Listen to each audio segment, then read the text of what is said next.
सांगतो अध्यक्ष महोदय, प्रताप सरनाईक यांनी ही योजना जी आणायची विनंती केलेली आहे, या ज्येष्ठ लोकांसाठी श्रावण बाळांनी पण आपले कावड घेऊन म्हणजे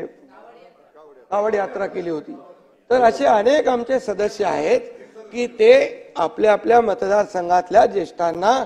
तीर्थक्षेत्र यात्रा घडवतात। आता हज यात्रेला पण काही लोक जातात,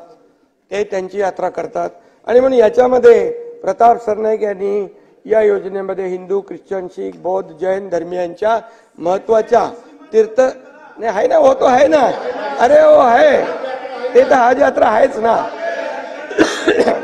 तर याच्यामध्ये या सर्व तीर्थस्थळांचा हे करावा,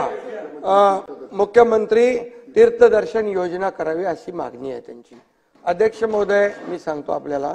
की वयोश्री योजना देखील आपण केलेली आहे। ज्येष्ठांना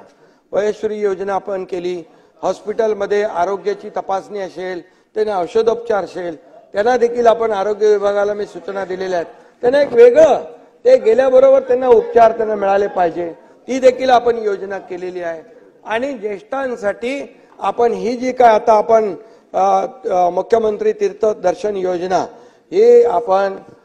सुरू करत असताना याच्यामध्ये आज आपण एक धोरण ठरवूया,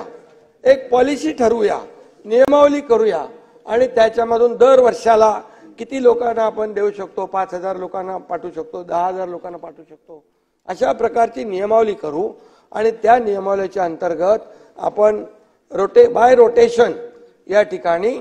त्यांची ऑनलाईन आपण त्यांचे अर्ज मागू, ऑनलाईन अर्ज मागू आणि ही योजना जी आहे ही अतिशय सुलभपणे, बघा सगळ्यांची इच्छा नसते की इच्छा असते पण जाऊ शकत नाही, आणि मग असे जे लोक आहेत ज्यांची ऐपत आहे ते तर आपलं देवदर्शन करतातच, त्यांची मुलं परिवार यांच्या सोबत करतात,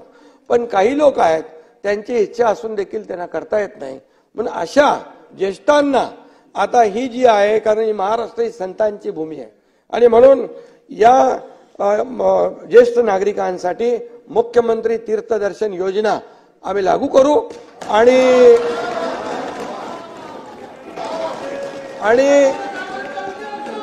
त्याचाही आशीर्वाद सरकारला मिळेल। तुम्हाला थोडा